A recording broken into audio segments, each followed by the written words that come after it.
As night falls, a thin stray dog waits in the shadows. Soft rain begins to fall.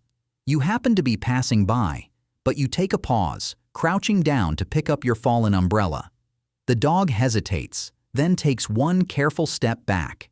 In that single movement lies a long, complicated story between our two kinds. The dog is not dreaming about our nations, not about our history, not about our technology, not about anything we have ever cared about. And yet, every scar on its body was written by human hands. Every behavior it developed was shaped by human choices. Its entire reality bends around a species that may never notice it exists. We have always imagined ourselves as the observers, the scientists watching the animals, the superior intelligence studying the lesser one. We built that story carefully, and we have told it for a long time. But here is the question that story leaves out. What does the dog think about us? Consider observing a city from above. Millions of humans rushing between destinations, deadlines, arguments, dreams, losses, distractions.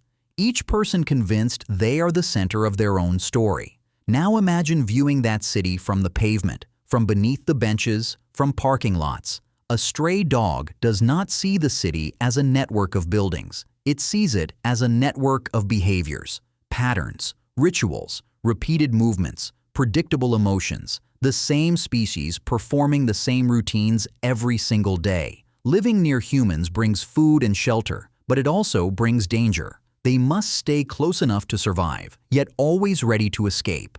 Their days pass in a state of quiet vigilance that never fully ends. After enough observation, humans begin to look less mysterious than they imagine. A stray dog that has lived in human environments for years has run more emotional data on human beings than most humans have ever consciously processed. It has watched hundreds of thousands of interactions. It has seen what precedes violence, what precedes kindness, what precedes indifference. It has built, in its own animal way, a working model of human society. Within moments of encountering you, a street dog has formed a highly specific prediction about your intentions. It sees your posture before you've decided anything yourself. Research published in the journal Animal Cognition found that dogs can detect changes in human emotional state before those states are expressed in sound or obvious movement. They read micro-expressions. They read breath rate. They read gait. A calm walker is often background. A person with irregular steps or direct eye contact becomes a potential threat. In one study, dogs were exposed to strangers in various emotional states: fear, joy, anger, sadness. The dog's stress hormones rose measurably in the presence of fearful and angry humans, even when those humans were trying to appear calm. The dog was not reacting to what the human was doing. It was reacting to what the human was. There is a city in Istanbul where millions of stray dogs live in the streets, not hiding, not fleeing, not begging, living. They sleep on subway grates in winter. They drink from public fountains. They ride the city buses, not as strays, not as animals out of place, but as creatures who have quietly mapped an entire human world and decided to stay inside it. Imagine seeing humans without understanding their civilization. All you see are giant creatures controlling the environment around you. Creatures who build mountains overnight. Creatures who summon light from darkness. Creatures who move inside metal shells faster than any animal can run. Creatures capable of feeding you or killing you, often without warning. From a dog's perspective, humanity must appear almost supernatural, not because humans are powerful, but because humans are unpredictable. One person kneels and offers food, another throws a stone. One opens a gate, another closes it forever. The dog learns a terrible lesson. Humans are not one thing. Humans are many different worlds wearing the same shape. Some dogs hang back entirely, bodies low, tails tucked, living archives of every hand that ever struck instead of fed.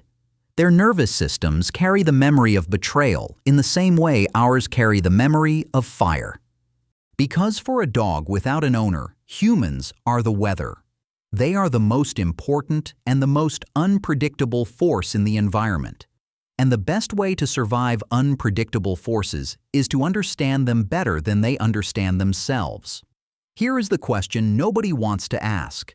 Does a stray dog, one that has never had a home, never had a consistent owner, never been trained, does it want human connection?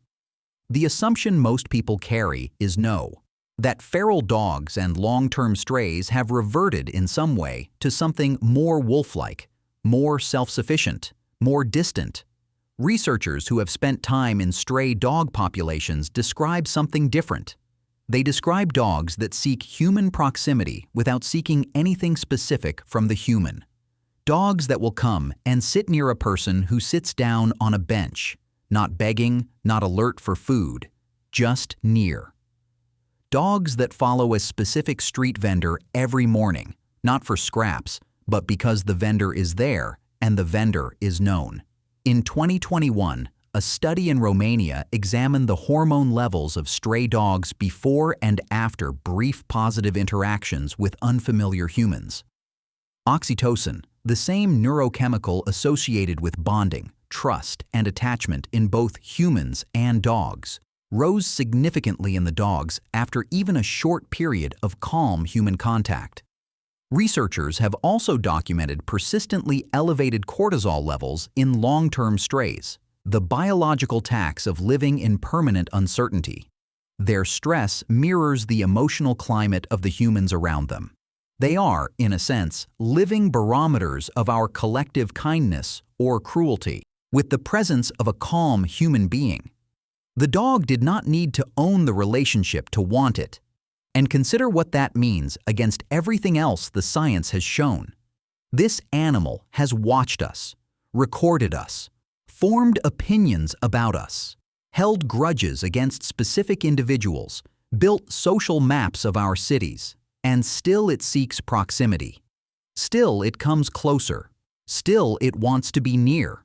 The question is no longer what humans think about stray dogs. The question is, what happens when we realize that an entire species may have spent thousands of years forming its own silent opinion about us?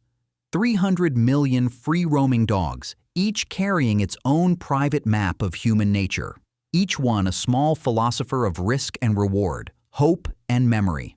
Perhaps they do not see us as masters. Perhaps they do not see us as owners. Perhaps they do not even see us as friends. Perhaps they see us as something far more difficult to define, a force of nature, like weather, like fire, like the sea, capable of kindness, capable of destruction, impossible to fully predict, and always present.